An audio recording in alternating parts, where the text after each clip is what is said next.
up, Darius Britt here, and today we're taking a closer look at Ex Machina. It's directed by Alex Garland, and we got cinematography by Rob Hardy. If you're learning this whole filmmaking thing and you want to understand how to move the camera, the psychology behind camera placement, framing, etc., then it really helps to study other movies. Every movie's a textbook. You should definitely watch the movie before you watch this. This one's a little bit on the long side, so I'll be breaking this up into two parts. And it looked like it about that time like it throw it. The meeting. Caleb meets Nathan for the first time. Small talk ensues. Nathan's got a mean hangover from the night before. We stick with the two-shot of both actors for that beat. You want something to eat or drink after your journey? No, thanks, sure? I'm fine. But once things get awkward, or should I say once Caleb puts his foot in his mouth, we jump into medium close-ups for the rest of the scene. Was it a good party? Party?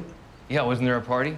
You can feel the shift in the conversation at the moment when we jump from the wide two-shot to the medium close-ups. On a side note, this is more of an observation on the editing, but I'll mention it anyway. When they cut from the wide two-shot to the medium singles, they chose to cut to Nathan first, which is a bit awkward for a few reasons. One, there is no match on action. Usually you can hide a cut when you cut on a physical action, but here they chose not to, because as you can clearly see, Nathan already has the glass of water to his mouth when they cut to the next shot. This makes the cut more obvious. 2. Nathan doesn't have any lines and he isn't reacting to anything, which makes the cut even more obvious. So why are we cutting to him first before we cut to Caleb? The awkward cut is exactly that. It's awkward, and it gets your attention because it sticks out like a sore thumb. It disrupts the flow of the scene in a really subtle way. And then right after that, Caleb has his awkward moment. An awkward cut to match an awkward moment. Pretty clever. The windowless room. Nathan shows Caleb his new room. It's got no windows, a little sketchy. Windows are so 2008 anyway. But there's one moment I want to point out. Nathan comforts Caleb about the whole windowless room thing by baiting him with the importance of the research going on in the facility. But it goes beyond just words. They use blocking and camera placement to communicate it visually as well. I want to talk to you about what I'm researching. I want to share it with you. In fact, I want to share it with you so much it's eating me up inside. As Nathan speaks, he takes a submissive position toward Caleb by lowering himself onto the bed. At this point, the camera also looks down on him, removing power. In the reverse shot, we look up to Caleb, empowering him. Now, Nathan is obviously not losing any power. Let's face it, he does call all of these shots, but what he is doing is he is humbling himself before Caleb, kind of buttering him up, if you will, because then when he hands him that super sketchy non-disclosure agreement, Caleb's gonna be more likely to sign it. Meeting Ava. When Caleb meets Ava for the first time in session 1, we build suspense by introducing her in fragments. First, we see her silhouette in a wide, then we get a shot of Caleb with her foregrounded. Then we get a medium close-up of her still silhouetted. In the following shot, part of her is still foregrounded as she walks out of frame. They kind of linger, and right about now, you really just want to see her. Just show her to me. Just show her. Then they finally do. As the scene progresses, we keep a healthy distance from Ava, as if we, like Caleb, are observing her. But we stay fairly close to Caleb in terms of coverage. This is because the shot strategy for this scene favors Caleb's perspective.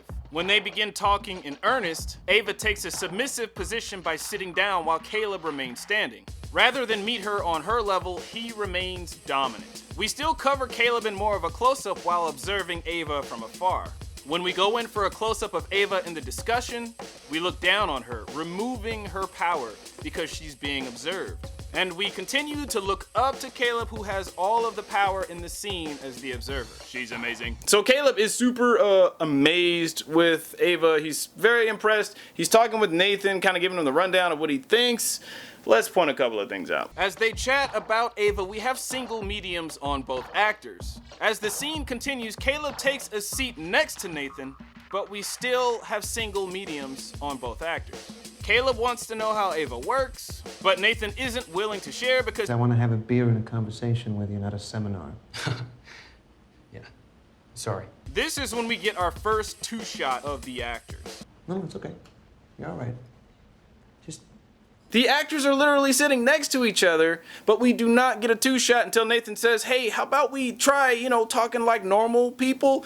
Then we get a two-shot visually bringing them together in the frame to have a genuine moment. From then on, Caleb talks about how he feels about Ava without all the sciencey mumbo-jumbo. And then we get another two-shot when they toast at the end in celebration, again bringing them together in the frame. Session 2. When Caleb sees Ava the second time, the conversation starts off a bit one-sided. Caleb asks like 4 questions, but we don't cut away to any coverage of him. We hear his questions off screen, but we intentionally stay on Ava. We don't see Caleb until Ava asks him if he wants to be her friend. Then she comments on the conversation. Our conversations are one-sided. You ask circumspect questions and study my responses. Up to that point, the conversation has been exactly that. And the camera reinforces this by covering only one side of the conversation. Of course, it's Ava's side because she's the one being observed. Power shift. Within the same scene, we have a power shift. Ava becomes the observer and Caleb becomes the observed. Aside from the dialogue, we reinforce this in a couple of ways. 1. Through blocking. When Ava stands while Caleb remains seated, this naturally gives her a more dominant position as she walks to and fro studying Caleb. She's gonna look down on him and he's gonna look up to her. 2. Camera positioning. Earlier, the camera was positioned slightly above eye level looking down on her, placing her in a submissive position. Now it's below her eye level looking up to her, empowering her as she studies Caleb. We continue to look down on Caleb until he talks about his parents' death by a car crash. And if we're getting to know each other, I guess I should tell you they're both dead. I'm sorry. It's all right. I spent a long time in hospital. Right at about this moment, Ava stops observing Caleb and she starts sympathizing with him, which is why the camera stops looking down on him and moves more to an eye level neutral type position. So dramatically speaking, basically she's on his level. And to further reinforce this, she even sits down shortly after, so they're literally on the same level. Tension. When the conversation turns to Nathan, something funny happens. Our coverage on Caleb remains the same, but our coverage on Ava changes drastically. We jump to 3 different camera positions, 1 per question. Do you like Nathan? Is Nathan your friend? My friend? Yeah, I hope so. A good friend. It's intentionally jarring because her line of questioning about Nathan is very invasive. And she's getting at something, but we don't know quite what it is because she's not being very direct. Her coverage in that moment visually reinforces this. It's jumpy, it's jarring, it's all over the place. It's visually inconsistent and unpredictable. You can't trust Nathan. And in the same scene, we get a power cut. Of course, Ava takes this opportunity to kind of slip Caleb like a little message on the DL. You can't trust Nathan. DL means on the down low for, for all the, yeah. Before the power cut, we're on one side of the eye line. Well, no. I mean, not a good friend. A good friend is, As soon as the power outage happens, we immediately jump to the other side of the eye lines.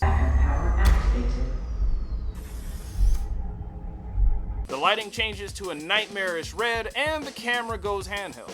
Then Ava plants the seed. He isn't your friend. You shouldn't trust anything he says. Once the power comes back up, we jump back across the eye lines to the other side. The camera goes back on a tripod and we continue the conversation right where it left off. Power restored. And if we made a list of books or works of art which we both know? We completely changed the mood with those 3 things.